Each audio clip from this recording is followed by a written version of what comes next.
events first. So there are 5 main types of debate events. You will see different ones at different tournament times. The first one is Lincoln Douglas, and this is when you are competing as an individual against another individual. So that's one of the features of debate, is that you will go head to head with another individual or with another team. And it is considered, so Lincoln Douglas is individual, and it is known as the values debate because theoretically you're supposed to, each side is supposed to choose a value and then choose a criterion, which is a judgment, a way of judging, and you are supposed to set those up and then debate value. Now that's theoretically, because a lot of times I've seen debate rounds where that doesn't actually happen in practice and they kind of just focus on the issue as opposed to bringing up the value, but that's Lincoln Douglas. Public forum and policy are both partner debates.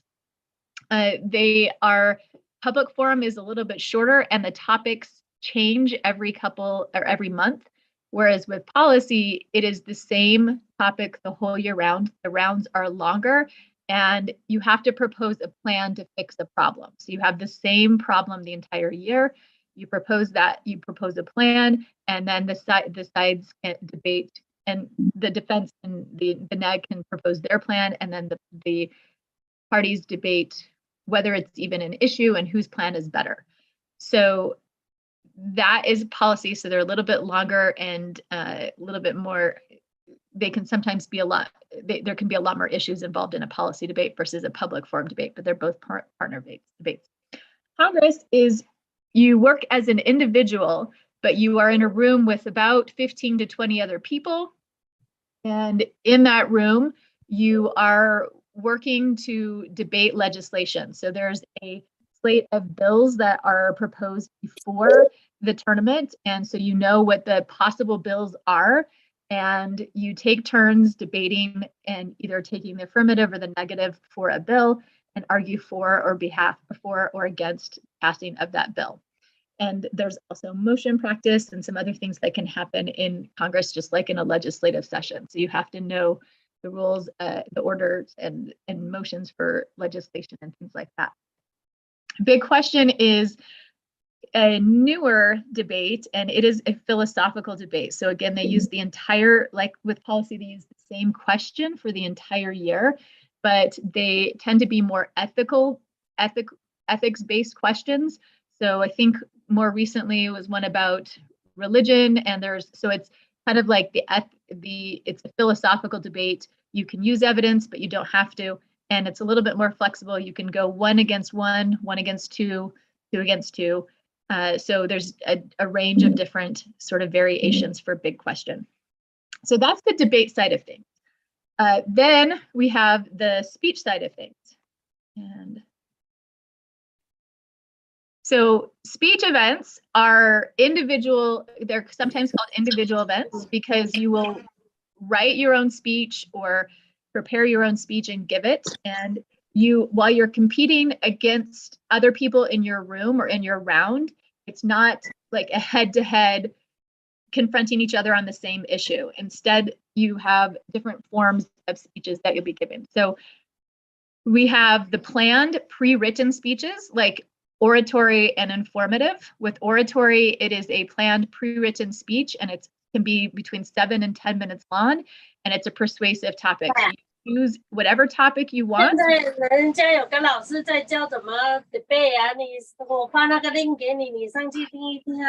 Although you want to have the debate. You want the debate to be or you want the speech to be something that is relevant and pertinent to a lot of people. So you need to pick a topic. So part of you're judged on your topic choice. And then you present that same speech, and you can present that speech the whole year round. So once you've written it, you continue to tweak it the whole year. It's a memorized speech. You have it written before you show up at the tournament. Same thing with informative, but this time it's an educational topic. So you choose your topic and you pick one that is hopefully interesting to you and to others, and then you talk about it for 7 to 10 minutes, which is a long time. And so part of the difficulty is in choosing a topic that's going to be interesting for a long speech like that. It's not the longest speech. Professional speakers speak for a lot longer than that, but for students, it can be a long time to talk for 7 to 10 minutes. Impromptu is one that is not pre-written. You're given a topic at the beginning, and you have 7 minutes from the time you're given the topic to prepare the speech. And then you have extemporaneous, which again is not pre-written. So you're given a topic and you have 30 minutes to prepare a speech, and then you go in and give it, and you have to give it without notes. And there are 2 types. There are the foreign extemp, so you're on international issues, and then there's national extemp, which is dealing with domestic issues or kind of day-to-day life things. And then the final one you see frequently is called SPAR, which is the kind of a hybrid between speech and debate, where you take the topics and you're given a topic and you have to go head to head, but you don't know the topic before the round starts, and you go up against them and debate somebody else about this topic. So this is kind of just a sampling. There's actually even more events. Like there's things called interpretive, where it's kind of like competitive theater, where you're not writing your own speech, you're taking someone else's words. So you're taking a play, you're taking a TV show, you're taking a poem, or you're taking somebody else's speech or someone else's story, and then you're just interpreting it. So, and I say just, but it can be a challenging thing to do. So you have to perform it. You have to use their words, but you're performing it to add meaning to it. So if we have some time towards the end, I will show you examples of all of these so that you can see what the different types of debate events look like. But what I hope you take from this is that there are a lot of options. There are a lot of choices of what style of debate or speech that you want to do. And so some students find one and they stick to it, and other students decide that they want to try out several. And sometimes students will even compete in both or several events throughout the entire year. But the hope is that if you are interested in perfecting some of these skills, chances are you'll find something that will work for you. If you don't want to do, if you're intimidated by going head to head with somebody else and not knowing questions in advance, you can choose something like the informative or the persuasive, where you get to plan out your speech, and you know what it's going to be in advance. So there's different types of events for everyone. Okay, so a little bit about how speech and debate works on the high school level. And this is, so speech and debate tournaments happen on weekends generally. So they usually are Fridays and Saturdays, and traditionally, but not always, you'll have speech events on Fridays and then the debate events on Saturdays. So that allows students to double enter, as it's called. So you can choose a couple of events and compete in multiple events over the weekend. One thing to note about tournaments is that, first off, they usually are not running on time. So it can be a pretty long day. You get up and you usually start on Fridays about 3:30, so right after school, and on Saturdays usually start at 8 or 8:30. So you're not running on, so you start out early, and then you have rounds every hour or every hour and a half, and often there's waiting time after you finish your round, and there's time sometimes when the rounds are running behind, because tournaments can often run behind. They don't have enough judges, or the judges are late, or students are late, or something's going on, and so the whole kind of round is held up. So there's a lot of waiting time, a lot of downtime. But that's nice, because you get a chance also to unwind and also to visit with the other people that are there. But these tournaments tend to be all-day events. You go to it for the most part. Just a little bit of a heads up about how they run nowadays versus when I was in high school. I did debate in high school, and when I was in high school, we didn't have personal computers back then, or portable ones, and we didn't have the access to the computers that we do today. So we actually did everything on paper and brought all of our evidence in paper form and lugged them around in these file boxes. But today, you guys are lucky enough to have computers and can have access to the internet, and a new rule just allowed the debaters to now use the internet in rounds, that's kind of a brand new thing in the last couple of years. So that's kind of changed the face of debating and how things are done in the room. But most of the debates are done through a computer program or a software program called Tab Room. So you'll go there and you'll have to set up an account, and that manages the tournament. So it keeps everything in check, and that's where the judges will put their ballots and stuff. And then the last thing I kind of wanted to talk about was breaking, which is if in many tournaments, you will have a couple of rounds, 3 or 4 rounds, and then those that have the best record will break to quarters or semis or finals, or even sometimes just a final round, depending on how the tournament is going. So that's considered a great thing if you break, because you made the finals and you get to move on. And anybody with the lower records, the lesser records, just calls it a day, and that's the end. So that's kind of a little bit about how tournaments run. So as I said, debate is usually on Saturdays. And generally in the early rounds, you're just going to have one round, and you'll have your competitor that you're going up against. So that could either be your one individual or it can be a team. On speech days, you will generally have one judge in a room, but you will have many competitors. So you'll enter a room and there might be 4, 5, or 6 other people giving a speech that round as well. So you get a chance to watch the other competitors give their speeches too. So it's a little bit different. So you have multiple competitors in a round that you're up against.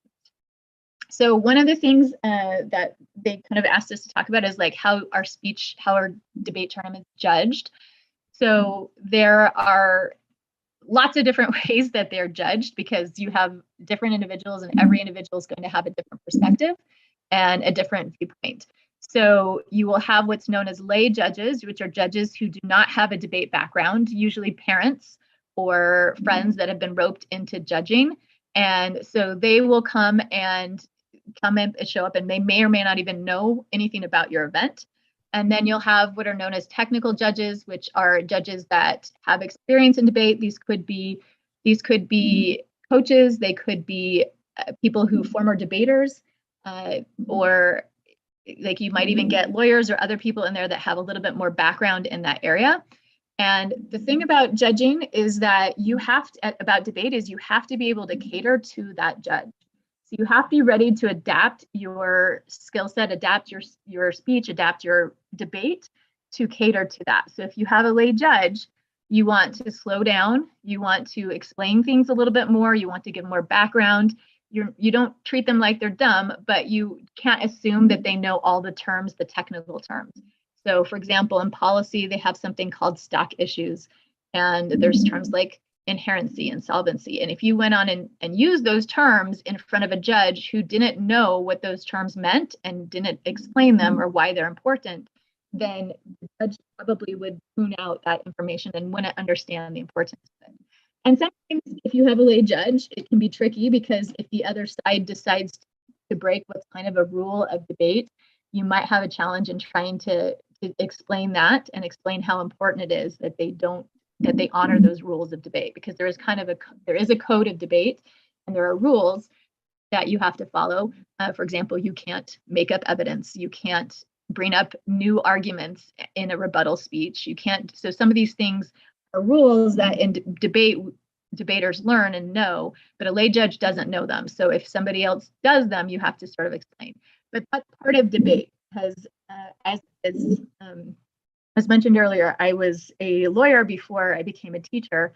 And as a lawyer, I saw countless times when we had a jury or a judge who didn't understand. The judges understood the legal information, but they may not understand the technical information. So I did some patent cases, and the judge didn't understand the science behind it. So we had to make sure that we had to get the judge up to speed and help the judge become an expert in that topic. That's kind of the way things are in real life. A lot of the times is that you might have to bring somebody up to speed and make sure they understand. And so that's part of the challenge, is catering your arguments to whatever type of judge you have. Now, one thing you can do to help you with that is you can ask the judge at the beginning what their paradigm is. Sometimes you'll have to explain what that is, because if you have a lay judge, they may not know. So paradigm is what their basis for judging is, what their philosophy for judging is. So you'll ask the judge, what things are you interested in? What things do you value the most? And then use that information to try to cater and adapt your speech. And I think that's a good skill no matter what you're doing, is try to always understand who your audience is, try to understand what their purpose for being there is, what their motivations are. And that is an important key skill to learn, to find out information and learn how to adapt to that. So that's outside of debate, a really important, valuable skill. Something as an English teacher, we try to help students realize as well, like who's the audience that you're writing for. So it's the same sort of thing. You might have heard them talk about task, audience, and purpose in class, in English classes. And that's something similar, that you have to try to cater your arguments, cater your writing to the task, audience, and purpose at hand. They also, the judges will input ballots. More recently in Utah, they've created these rubrics that are starting to become more used. And so that is, on the one hand, helpful because people have an idea of some of the things that are being used for what some basis for judging, but there's still some subjectivity involved. I think that's what I was going to say for judging, but if we have additional questions, I'm happy to talk about it. So we kind of talked about, or one of the other things that they wanted me to discuss were different skills and how to, like, some tips for applying these things. So I know that we have a wide range of students here, a wide range of people with different backgrounds. And so I'll kind of talk a little bit about each of these, but I really want to leave time for questions. And I also want to leave time for the students to speak as well. And if we have time to, again, like to show you a couple of examples of national finalists, so you can see people at their peak doing what they do. So so these are some of the skills that I think debate there's others, but these are the ones that I kind of thought of as I was going through. That this gives you an example, or gives you a sampling to see how much debate learning these skills, developing these skills, how much these skills can help you in other things, other areas of life. So this is debate is a great way to practice these skills, to build these skills, and then you'll go off and use them in other areas, because most of these are things that you can and will use in day-to-day life or in other careers, no matter what you end up doing. So I mentioned I did debate in high school. So I did policy debate in high school. I just did it for a couple of years. And then I went to college, did an English degree, and went on to law school. And in my experience, my debate class in high school was one of the classes that I took that best prepared me for law school. So the skills that you learn in this class, you develop in this class, you hone in this class, can be really helpful and effective for future careers, even if you take a break from it and come back to it. So I did some other classes in English that were really helpful as well, but debate was one of those that really helped to start to develop those skills that I needed and utilized on a daily basis as a lawyer. So public speaking is one of those. So a couple of pointers with public and speaking. I'm sure you've probably had an opportunity, many of you had an opportunity to speak in class before, or many of you have had an opportunity to actually speak in public at other events, or as a leader in different organizations. You may even have had a chance to debate. But for public speaking, just a few pointers, a few tips I think to keep in mind is that I am a big proponent of making sure that your content is understandable and relatable. So I always try to encourage my students. There's a tendency in debate to speak really fast. It's a term called spreading. You can hear people talk about spreading, and that's when they talk super fast. And I am against that, because in my experience, in my real world experience as a lawyer and in other positions that I've had, other jobs I've had, people don't talk that fast because they want to be understood. They understand their content is important. Now, granted, debate is a little bit unique because there's time limits, whereas in other places you generally don't have a time limit. But as a lawyer, you did. In some places, you have a certain number of minutes that you're allowed to. Even in the Supreme Court, when you're arguing before the Supreme Court, you have a limited number of time and limited number of minutes for your oral argument.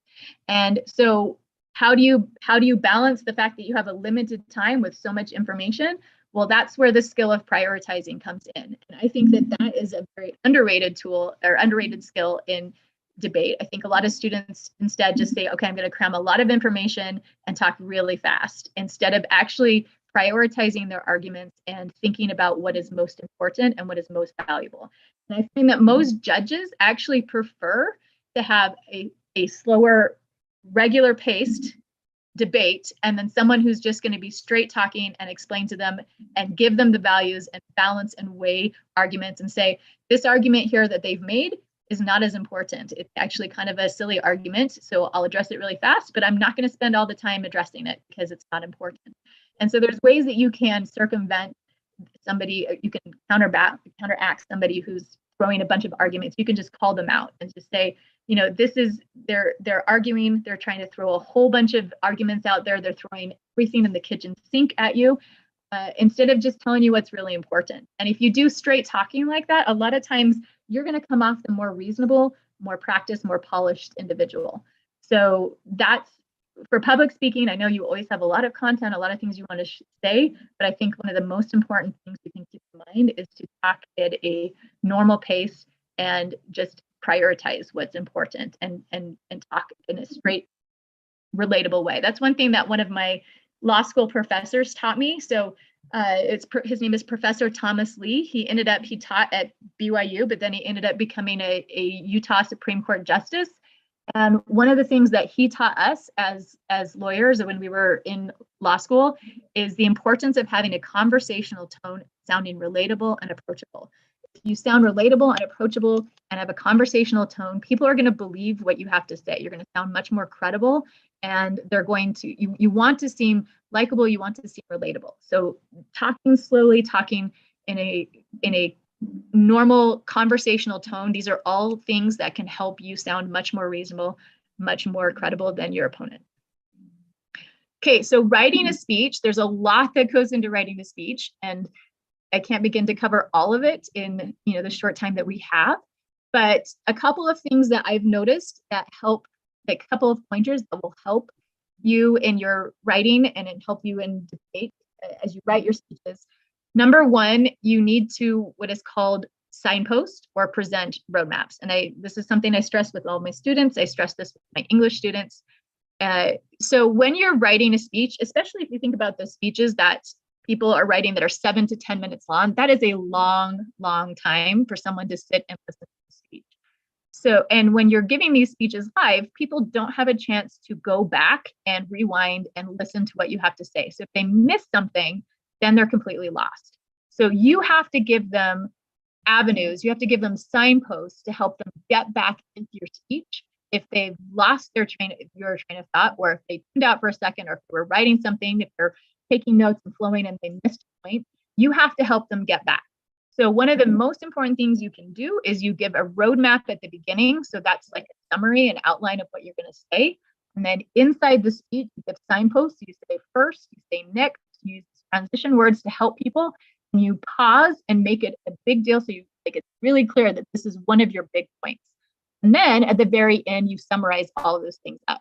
Now, maybe some of you have heard your English teacher say the same thing for your papers. And that's because this is a good system to follow. So you say your main points at the beginning all together, you hit them as you go through your arguments, and then you say them again at the end. So this is a pretty straightforward approach. And some people tend to think that this is like repetitive, but that's good and that's important because in a speech, like I said, people can't go back and rewind and listen to what you say. So it helps the listener who's hearing something for the first time make sure that you understand what you're saying, you understand what they're trying to say. So that's the main thing I kind of wanted to talk about for that. As far as research goes, I think I was trying to think. So research is a tricky thing nowadays because there's so much out there, and so you feel like there's way too much information. So one of the things that can help is in debate, schools can buy what's known as a brief, but that's like sometimes overwhelming as well because there's like anywhere between 300 and 600 pages of information. So what you have to do is when you're researching, and this is again just some tips that some of you may already practice, but what you want to do first is you want to do like a summary, an overview, and just try to dig in and try to understand the issues without making any judgments or without making any sort of contentions initially. So spend some time learning the topic and understanding all sides with trying to take an objective approach. After you've done that, after you sort of know the lay of the land, then you start to dig into issues and you kind of do an overview. Like you can, as you're going through your summary, maybe you're making points of view that stand out to you.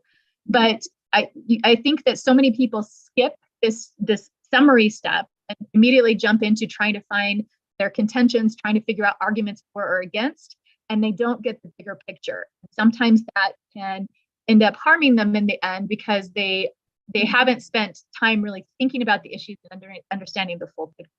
So even though it may seem like counterproductive, I think you should spend first 10 to 15%, maybe even 20% of your research time just trying to understand an objective perspective, understand what the issues are, and then go in and try to figure out what the most important issues, what the most important things on either side are, and where you can dig into those a little bit more.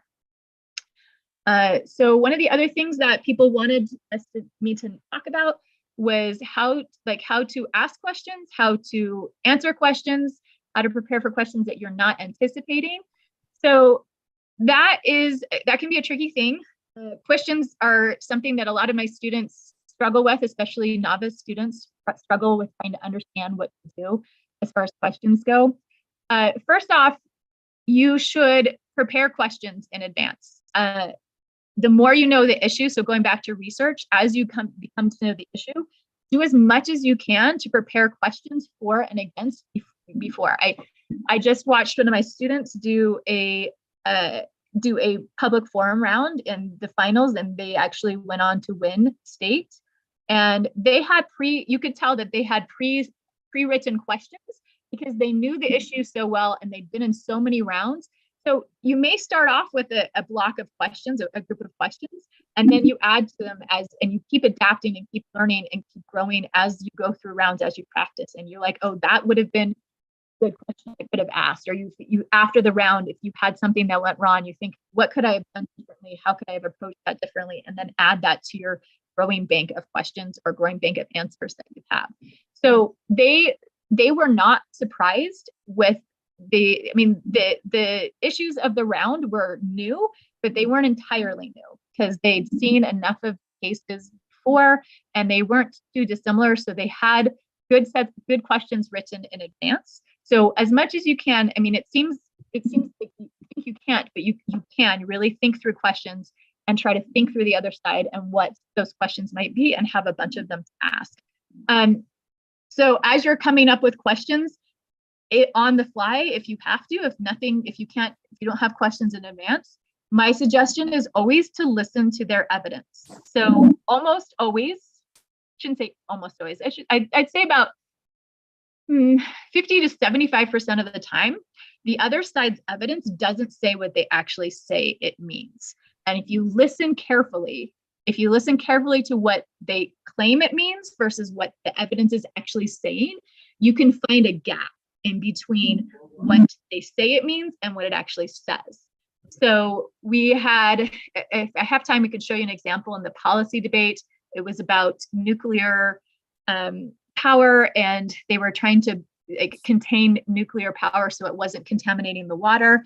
And I can't remember the exact issue off the top of my head. Rosemary is here. We watched it in class together, so maybe she can remember. But it was I know that what happened was they said one thing, but if you actually listened to the evidence, they were saying something like, 70% of nuclear power plants, some statistics about 70% of nuclear power plants were such and such. But if you actually listen to the evidence, their evidence did not actually state what this said. And this was in the national round, the finalists of the national round. And so this is the evidence they had. This is the evidence you're presenting. If you listen carefully, you poke holes in evidence and find that gap.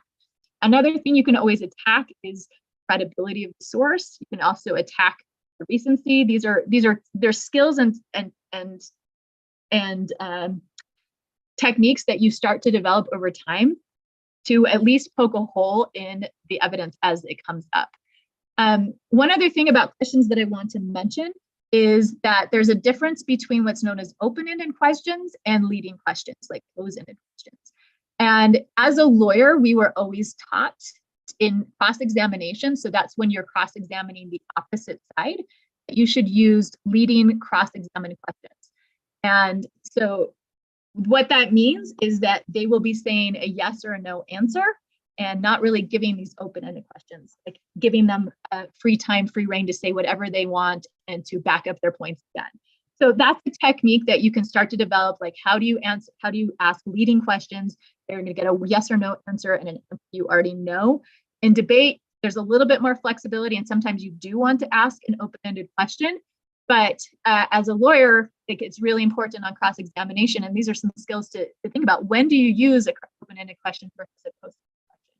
And as a lawyer, we were always taught, never ask a question you don't know the answer to, and also don't ask that final question. So sometimes people want to ask that home run question. I don't know if any of you watch like lawyer movies where lawyers ask, like, are cross-examining people and they ask that final question that breaks open the case and everyone's like, oh, this is the answer and this is, this changes everything. In reality, you don't want to ask that because they will try to wiggle out of it. They'll try to explain it away. Instead, you make all of the points that lead up to that final question and then make that final point in your speech instead, because you've already laid all the groundwork. So that's another skill to develop, is to learn when to stop asking that question, because they're not going to agree that their side is wrong. They just won't, because they're trying to win their case too. So you're not going to get them to come right out and say, oh, I'm wrong about that. Instead, you lay all the groundwork, and then in your speech, you make that concluding statement. So there's a point where you have to stop asking questions and move on. Okay, so I kind of already talked about this one as far as listening. You need to listen to the evidence, because a lot of times the evidence does not say what they say it means. And this is a skill to develop, especially because in debate rounds, they often are talking super fast. So you have to learn how to write down notes about what they're saying and listen at the same time and try to process. So just more practice, more time doing that. And you can do that by practicing. If you're really interested in doing debate, you can watch, there's lots of rounds on YouTube.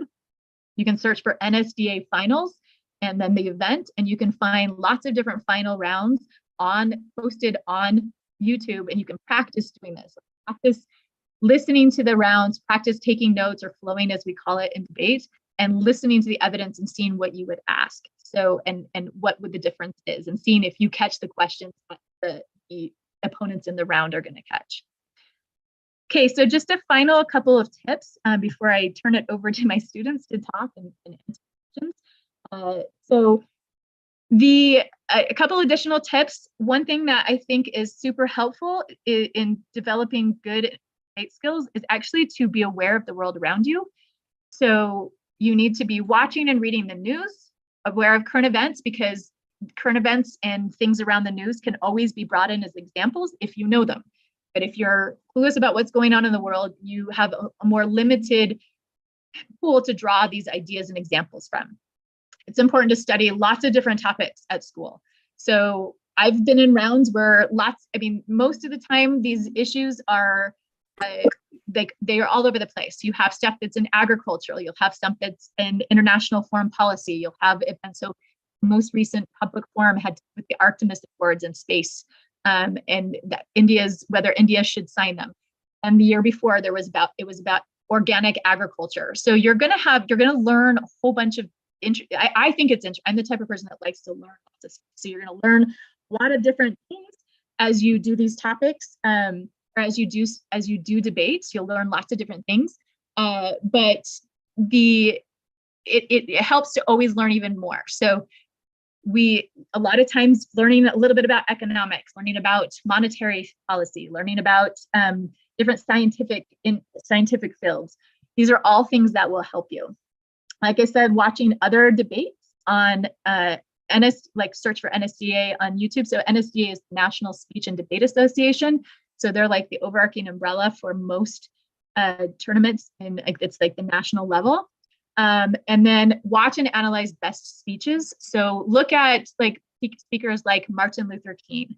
Look at people who are known for speaking, like, you know, a lot of presidents have developed really good speaking skills. So start to watch them, see what they do, see how they pause, see how they use words, how they use dynamics, inflections, start to try to see what your style is, what you like, what you don't like, and how to adapt. So these are just a few additional tips. Okay, so at this point, I think I'd like to turn it over to some of my students if they're willing to talk for just a minute about things. So I talked to Rosemary a little bit about doing this, and I know Michael's in here, so I haven't asked Michael, but hopefully I can put you guys on the spot and just have you share your experiences. They both competed at the 5A state tournament this last weekend and both did really well. I think I mentioned, so Michael won second place in Lincoln Douglas. It was a huge success, a huge achievement. It was a super competitive field, and he did really well. And then Rosemary competed in oratory, so on the speech side, and she did really well too. This was her first year of competing in oratory, and she did really. I can't remember what place, but I know that she's previously at regions she did really well, and at national qualifiers she did really well as well. So she's got a really great track record. So maybe I'll ask Rosemary to talk first. Rosemary, can I put you on the spot for a minute just to share your experiences in debate and your tournaments over the last little bit? I'm a freshman, so this is my first year doing speech and debate. I mainly did oratory this year, and I think it's a really fun experience. I kind of like got to like explore with my speech, and I think all the people for the most part are all really nice, and it's really fun seeing how other people choose to present and how people choose to like speak, because there's like a ton of like different styles that people use when they give their speeches, and it's really fun to watch, and I think it's a really good experience. It's really fun. Also, like the people that you meet there, they're all really friendly and they're like easy to talk to, and my friends on the debate team are all really fun to talk with as well.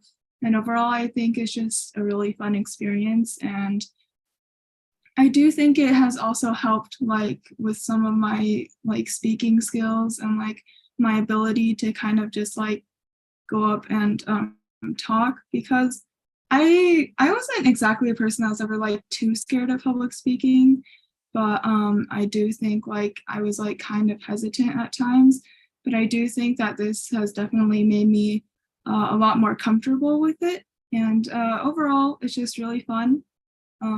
Yeah. Thank you, Rosemary. It's very nice. Yeah, thank you so much for sharing. I appreciate it. Michael, are you up for sharing a little bit about your experience? He's been debating for a little bit longer, and also, as I said, just one second. So congrats again, such a big accomplishment.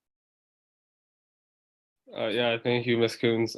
Yeah, so I'm Michael. I'm a senior, so I've debated since 6th grade.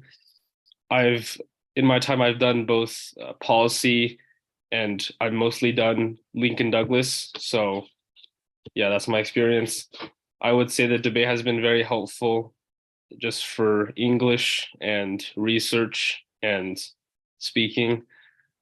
And I guess a lot of what Ms. Kunz was talking about in terms of, I guess, the skills you learn, I think is very true. And yes, I think that another part of it is for college applications, which for some people are very important. Debate can also help with that. Yeah. It's okay. Okay, good. Sorry. Go ahead. I was just gonna second what Michael said about debate applications for college. Obviously, things are really competitive out there for college applications, and so it always helps to be able to add that, especially if you can add something like national qualifier, because that shows like a national level or competing against other schools.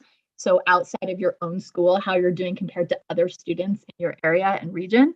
And also, just as another tip, that a lot of colleges offer scholarships if you intend to go on and actually debate with them. So we had just had a judge this last weekend who went on and paid for his entire college career because he did speech and debate competitions in college. And so he got a scholarship to do that and was able to get out of college without any student loan debt. So that's another advantage there too. Very nice. And what I want to ask Michael to talk about a little bit more, because he get a very important success on the debate. And what I wanted to want him to share is what is the, let's say, number one important thing that help him to get the success. Yeah, I think I guess so. I started in middle school. I think middle school is a nice place to start, or even some of my friends debated in elementary school. I didn't, but middle school I think is definitely a good place to, I guess, start and get introduced to it, but it's not super important overall. I think if we look at high school as like the main thing you want to, I guess, do well at, I would say that first having a good team is very, I guess, helpful, and sometimes it's out of your control, but I think a lot of the times half of it, right, is like having a good team, but then also taking advantage of the resources of your team. Like, I guess no matter where your team's at is always very important. And I think when you're like a underclassman, like a freshman or a sophomore, forming a good relationship with your captain is very important. So when I was a freshman, I had very supportive and very good captains who, I guess, really end up teaching. In most cases, I think captains end up teaching the younger classmen everything they need to know about debate and how to be successful. So I would say, yeah, like really, I guess, form good relationships with your captains and try to learn from them. Most teams will have so-called debate labs, which are just like mini classes that happen like once a week or something, where they teach you how to debate and also go over other, I guess, like ways to practice debate, like drills or practice rounds. And then otherwise, yeah, I think it ultimately it comes down to the amount of time and diligence you put into it. So the more tournaments you go to, the better you will become. And I guess the more you focus on improving, the better you become. Yeah, I would just reiterate, like, listening to your captains and also your coach. If there's a debate class, also obviously taking that will help. Yeah. And so can you talk about from another side, what is the biggest license you learned from it, or some mistakes, you maybe you make it, or you heard other teams debaters they made. Can you share with us so that the later debaters can avoid those kind of mistakes? Yeah, I think something that's very important that can be kind of hard to do when you're younger is learning how to write cases. So I guess, especially for Lincoln Douglas and policy and PF, like writing cases is very, it takes a long time, and it's also difficult. So when you're an underclassman, when you're a freshman and sophomore, it can be easy to just like, especially if you have a bigger team, to just like take other people's cases and use them, and that's definitely not helpful to you in the long run. I think learning how to like write your own case and doing the research especially is something that's it's difficult to do when you're younger, but it's very important to do. I guess in my own experience, I would say like mistakes I made, I would say definitely are just like going to tournaments. I think especially, I guess, in like sophomore and junior year, and I guess this year, but it was a little bit less important this year. I definitely wish I went to more tournaments. But I guess in high school, it's always a kind of there's always an inherent tension in between all of the different things, I guess different things academic wise or life wise that are pulling you in different directions, and you kind of have to prioritize, right? But yeah, I would definitely say that for me, I wish I had went to more tournaments in my time, but yeah. Thank you.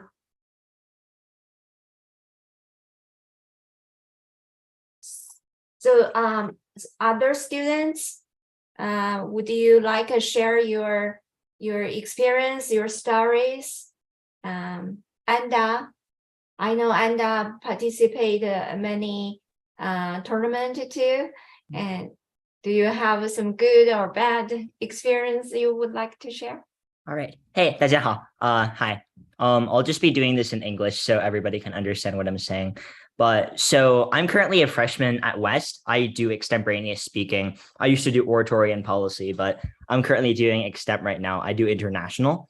So based on some of my observations, I think that our guest today really covered a lot about the specifics of speech and debate. However, I'll get into some bit more niche subjects. So I would just like to say that debate itself is a really large time commitment. Usually right now, from what I'm doing, it's the thing that I'm dedicating the most time to do. However, I do say that if you use this time correctly, this can seep into pretty much every other thing you do in a really positive way. So I would also recommend starting speech and debate in middle school. I would probably start with some kind of starter event and then moving from there, kind of what I did. And another thing within school systems too, I found that usually private schools tend to be better at speech since they tend to dedicate a bit more resources there. However, I do have found that public schools tend to dedicate a bit more resources to debate, as that's what's some of the more shiny stuff that goes on the newspapers. So these are just all things to keep in mind while you do speech and debate. Yeah, I think that it's a really good time investment, especially for people like us, like CAST itself, Chinese American Community of Science and Technology. And just recently, I just had my science fair, and my extemporaneous speaking skills definitely helped out a lot when organizing my PowerPoint and then presenting this project to my judges. So if anybody here would like to go into speech and debate in the future, I would really recommend them to do so. Thank you. I know some students need to leave early. So for those who need to leave early, would you take this chance and to talk? Kyle, do you need to leave early? I don't need to leave early, but I'm good to talk whenever. Okay. Yeah, go ahead. All right. So my name is Helen Nan. I did a little bit of debate back in middle school, but during that time I wasn't really into it. So I would say my real debate journey really started in freshman year. My main events are impromptu, extemporaneous, and then also Congress. I agree with Anda. Foreign Extempt is definitely the better extemporaneous speaking event. I really like it. So one of my main event would be Congress. And one of the main reasons why I like it is because in Congress, because there are so many people in your room, you get a really good chance to meet other people from other schools and network with them. For instance, now whenever I'm looking at debate listings, often I can recognize over half the entries in my event. And it's allowed me to make friends from across the state and across the area I live in, mainly, I would say. And I think going forward, that's really useful, as networking connections are always important. It's specifically for impromptu. It's helped me a lot with my on-the-fly speaking skills. For instance, just these past few weeks, I've managed to take advantage of the speaking skills and the debating skills I've learned from speech and debate to qualify for nationals and other CTSOs like FBLA and like DECA. So not only is debate a good way is good to put on your resume itself, but it's also a great way to expand your resume and to help you gain other accolades and other awards that you can further also put on your resume. So really, with my experience with debate, I think the biggest things I've gained would just be speaking skills, being able to join a great community. Like within Skyline, we have a really strong team, and I've learned so much from our captains In fact, we just won the 5A state competition, and I managed to meet people from across the entire state and network with them and just learn so many new things. Very good. Thank you so much. And anyone else like Joyce? Yeah, I can go real quick. Go ahead. Hi, I'm Joyce. I am from Skyline High School. I am currently a junior, so an 11th grader. I do public forum, and I am actually the public forum captain, which is basically, as Ms. Kunz said, is basically a partnered event that really appeals to any general audience. So any parent or a teacher or anybody who is able to understand English well enough should be able to understand what each of us is saying within our events. As in public forum, what I really like about it is that you don't have to learn very technical terms in order to debate through it. All you need to do is be able to structure an argument and be able to have quick thinking and stuff like that in order to go forward. And as Kyle said, we're both from the same school. We won 5A state. And I actually, for a public forum, we sent 3 teams over to state, and all 3 teams broke, meaning that we basically all finalized in terms. So we made it onto like top 30%. And other than that, I have been to nationals last year once. And I've been inside the state roster the entire time, placing at least top 10 throughout, even in my first year. And I do teach middle schoolers at our local middle school, Wasatch Junior High. I teach them middle school policy, which is really similar to high school public forum, as it's not as technical. And what I really like about debate overall is the community, number one, and also number two, being able to reach out to people from other schools, as a lot of the people I made friends with during debate, I see them everywhere else too, because we all do really similar extracurriculars, and we often just see each other by coincidence in other organizations or other events, which I find really cool. Very nice. Thank you so much. And I can tell, the students who give a talk today, they feel comfortable talking in front of people. And I think that's probably because of the training the debate gave to them. And there is a questions. Let's make sure the question answered. So before we ask the next student to share, and let me read out the first question. It says, my child is a good speaker, but I noticed he sometimes stutters or even pause in middle of a sentence during speech. I'd love to get some tips on that. Are exercises to work on that? So maybe Emily, let's give Emily to talk about how to talk in speech smoothly, and is any exercise can help on that? Sure. So one thing that we recommend for students that it sounds like so there's a couple of things, there are a couple issues that might be happening here. First, it might be because they don't know the speech really well. So that happens if they have it memorized, but not completely memorized. So one thing for speeches, especially the speech events, oratory, you want to have it cold. You want to have it. And I was talking so my ELA students right now are doing presentations. So a lot of them are dealing with some of the same issues that we talk about with debate. And one of them came up to me and asked me about this. Like, he felt like he stuttered and he got into a spinning cycle because he couldn't remember exactly what the next theme was. And then that freaked him out a little bit. And then it made him stutter a little bit more. And it kind of just sent him spinning. And one of the things I suggested to him, so this is a tip that I got I used to do piano competitions when I was in high school. So some of you who play musical instruments, same thing.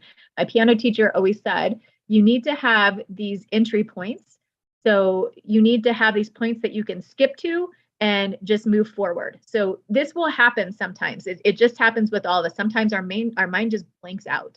And instead of stuttering and instead of like treading water, trying to figure out what the exact word you were going to say is, if you have these entry points, these points that you have exactly, you're like, if I mess up here, I'm going to jump to this. So just move past what you were trying to say and just go to one of those entry points and move forward. So it's the chances are nobody's going to know but you, because they don't know what your speech is. They don't know what you were planning to say. So if you have those entry points, those places where you can come back in and just move forward, that's going to help you in those moments when you're flustered. Another thing is just it can happen if you know it but don't know it cold. So the more you know, the more memorized you are, the more you can do it frontwards, backwards, just try to really do it in all sorts of different situations and settings and really practice in front of as many people as you can, then you're going to be much more polished. The other thing that you can do if it's an enunciation problem is and I say problem, but more of an issue, because that's kind of what I meant more, but it's if it's an enunciation thing, then you can practice with using practice tongue twisters. So if you, like Susie sells by the seashore, you can practice those sorts of things. There's lots of them out there on the internet. You can just search for those things, search for tongue twisters and practice saying them as fast as you can. And that may help you to learn to articulate. So that is another skill that is different than just normal speaking, learning how to enunciate words. And sometimes I know some of my students who choose to go ahead and spread and speak fast, it can still be okay because they're enunciating the words and the words are clearly articulated, so that even though they're speaking fast, they're more easily understood. So those are just a few pointers to help with that. Yeah, I think we have a Chinese word that says if you practice more and you getting better. So the how to say the slow bird flying first, so whatever. I think practice is something that's if you practice more, you really get a reward from that. That's just I'm not a debater, but it's just my kind of common sense. And the next question is, what is the penalty for going over time limit during your speech? And is there a penalty for not talking for long enough? So it depends on the event. For the speech events, you have 7 to 10 minutes. You will get penalized and for the debate events, you have a certain time limit as well. It's not overt and it's not expressed, but most judges are instructed, or most judges will naturally penalize you so that you won't get ranked first if you don't work within that time frame. And in fact, even though the speech events say 7 to 10 minutes and you have a 30-second grace period. So technically your speech could be anywhere between 6 minutes and 30 and 10 minutes and 30. If you are not closer to that 10-minute mark, if you're closer to the 7-minute mark, some judges will not rank you as highly. So in a speech round, you'll have, anywhere between 4 to 6, 7 competitors in that round, and they'll rank you and say, this person's first, this one's second, this is third, blah, blah, blah. But if you are not hitting that higher limit, that 10-minute, then some judges will say, well, this other person memorized 3 more minutes, and so I'm going to give them more points. I'm going to rank them higher. In a debate round, your competitor should stop you if you go over. You should never allow somebody else to go over. And actually, that's one of the things that happened in the final round at state. The team from our school that was in the final round for PF, our student very smartly ended the cross-examination, and she hadn't finished the question, so she said, can I go ahead and answer this even though the time was off? And the other team said sure. So then our student went on and talked for 30 to 45 seconds, just building her case with no time limit. So really the repercussions, and the judge, one of the judges made note of that and said, you should not have let her talk for that long. That was your fault. You should have stopped her. So really it's up to the people, the contestants in the round to police that. And if they don't, then the judges will, probably penalize the person who allowed the student to just walk over them. So. Okay. Next question is, what's bloodbath? What's bloodbath? So I think that term was probably used in Congress. Did the Congress student, was it Anda? Was it you, Kyle, that mentioned it? Do you want to explain? Yes. So basically, I am not sure why, but in Congress, the final round is just called bloodbath. And it works like how finals would work for any other event, except for it's slightly different, I would say. So in Congress round, how it works is there are houses. Each house contains between 10 to 15 people generally, but depending on the situation, it can go over or under. And bloodbath, or the final round, generally happens after 1 to 2 hour sessions. And what they do is they pull the top 5 to 7 competitors from each house to create a final 15-person room. So that's generally how it works, but essentially what they do is depending on how many competitors there are a set amount of houses, and then they take an equal amount of people from each house, the top ranking ones, and they put them in bloodbath, and they put them in, which is basically just finals for Congress. So really, bloodbath is just the Congress term for finals. Thank you. Thank you. Next question. I'm curious as if the students who got awards attend training campus from places other than a high school. If so, any recommendations? Besides the school, any places for, go ahead. And So I would say that here we definitely want to stay ahead in what we are doing. However, I would say that camps have extremely varied importance depending on your event. I would say that for speech events especially, and perhaps, or if you're doing an event within a public school systems tend to invest a lot into teams and a coordinated effort between teams and coaches to coach people in speech and debate. So I would say that would be sufficient. However, if you do want to do a camp, especially if you're doing highly specialized events like perhaps policy, you want to look into specific debate camps. Usually some are hosted by universities, usually on the coast. These can be really expensive. So that's another thing to be worried about, is that if you are not heavily invested in these events, don't go to camp, just stay within your high school, follow captain-led practices, perhaps even talk to your coach or your captain about potentially honing your speech and debate skills with them privately. However, I would say if you do want to get a camp, definitely look towards the most prestigious ones, as other ones you may not be getting as much as bang for your buck.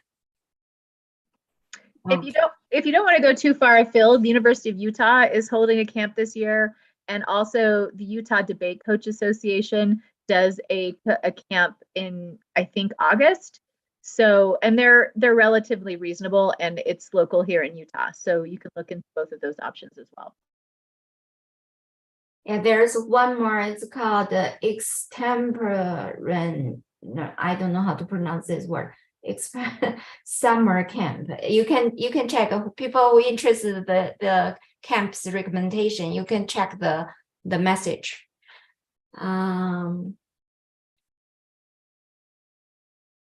Any other students who want to talk? I see that there's a question about LD debate, if you'll be penalized if your speech is too short. Yes. So that's one thing that a couple of my contestants this last weekend, it wasn't in LD, but it's comparable. They were in policy and they didn't use their full time. And one of the judges made note of that and said that that was a large reason why they voted against them. So if you have the time, you should use it. And I've seen that comment several times from judges, that people didn't use their full prep time or they didn't speak for the full time. So if you have it, you really should be using it. Otherwise, it makes you look like you don't know the content well enough and you don't understand the issues well enough to rebut them. So even though they might not formally like take off a certain number of points, most judges will weigh that when they're judging you. Thank you. And I think we are about the time to, we are already over our time, but I still have a story or example I want to share that is about the fixed mindset. That is about some company, they recruiting a telegrapher. So people come to people who apply the job, and they come for interview, and the front desk ask them to wait in front of a door, and there are chairs there, just sit there and wait. And people just sit there and wait until, there is a lady come, and she rather than sit there and wait, she just go ahead enter the room and start her interview. The reason she didn't wait because on the radio it's kind of a broadcast some kind of telegraph code that's tell what you should do next, and she catch it. And she followed the instruction. So that's why she got the job. And this is a example of like a fixed mindset. People think, when you to interview and who will tell you exactly what you should do next, where you go, who you meet, things like that.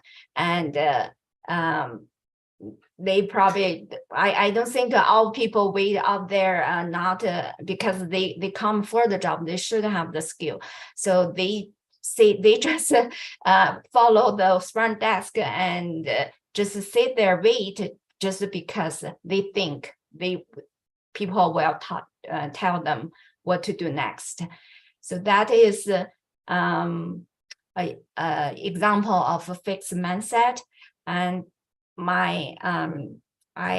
it's just from my life experience, I think this is kind of most people would have this problem. And what I would suggest to try is always think about what is the purpose, what is your destination, and you shouldn't have a lot of restrictions on how to reach there.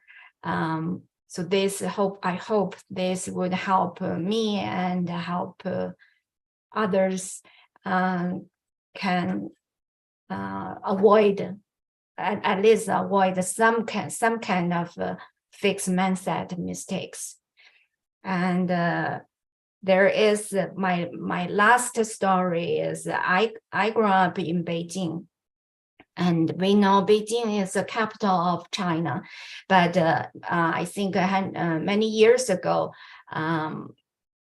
China's capital is not Beijing. It's Nanjing in south part of China, and around 800 years ago, and that's transferred. They transferred move the capital from Nanjing to Beijing. At the time, the emperor decided to move the capital to north part of China. There are people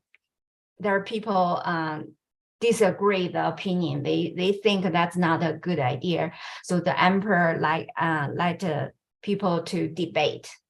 Everyone, you can present your ideas, why you support, why you not support, and the debate goes 2 days. And then the emperor make a decision after collect all the information, all the points, and he made the decision to move. And the history shows that that's a good decision. The reason I share this story is I just, that is a very common way to collect different points, feedbacks. That is also the condition to make a good decision. So I hope the students who carry the young people who I think you carry the future of our society, of our world. So I hope you would be bravely express. First, you should care. You should care what is happened. Is it right or wrong? Is it reasonable? And after you care, you probably have ideas. And after you have ideas, I hope you can briefly speak out and let people hear your voice. And I basically think that's very important to you and very important to our society and very, very important to our future. So my last words just give a best wish to everyone. I hope whatever dream you have, it will come true and your voice will be heard.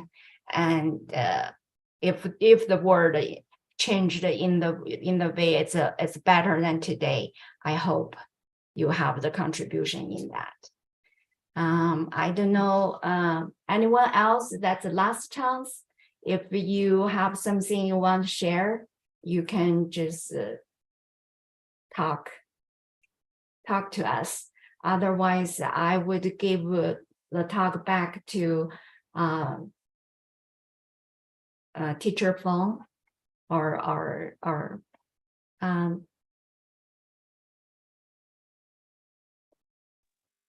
Lian. Are you Yes. there? Yeah, I am. Hi. First of all, I would say thanks, Emily, for your very instructional and practical skills for us. Thanks for your great guidance. And also, I would like to thank all the students who share their experiences, either their success or their lessons, the lessons they learn. I would say it will help them in their future life. And third, I want to say, I personally have never learned about speech, but as a teacher, I do understand it's very important if we learn a little bit of the skill so that we know how to address what we want and how to help students to the most. So this is very good chance for me to learn as well. So thank you, everyone. Actually, there are two more questions. Let's see.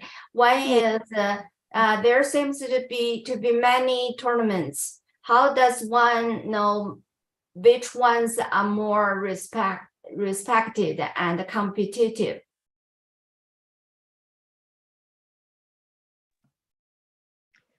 So I think you have to rely on your coach, because a lot of times at your high school, the coach is going to dictate which competitions you go to.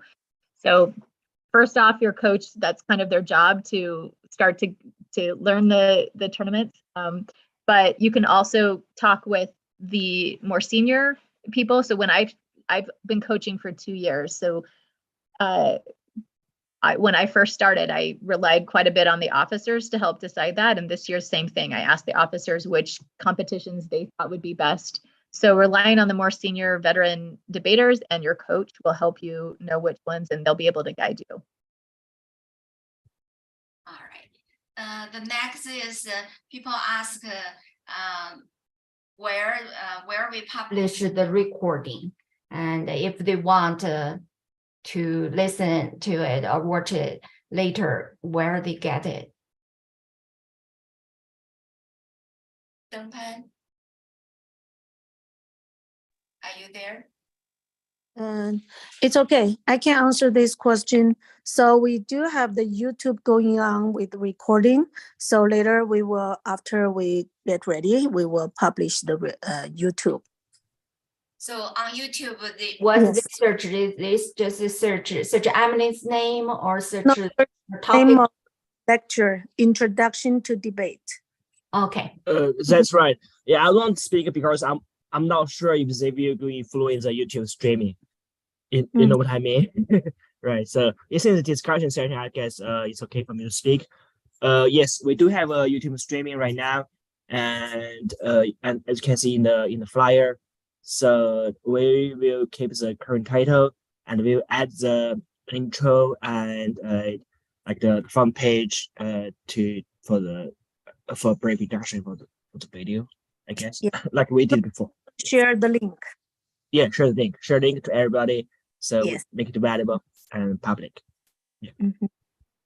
And so last, I would just repeat our email, our castuta email, castut@gmail.com. So if the students, if you have something you're interested in, you want particularly related to Chinese, you can send email to us.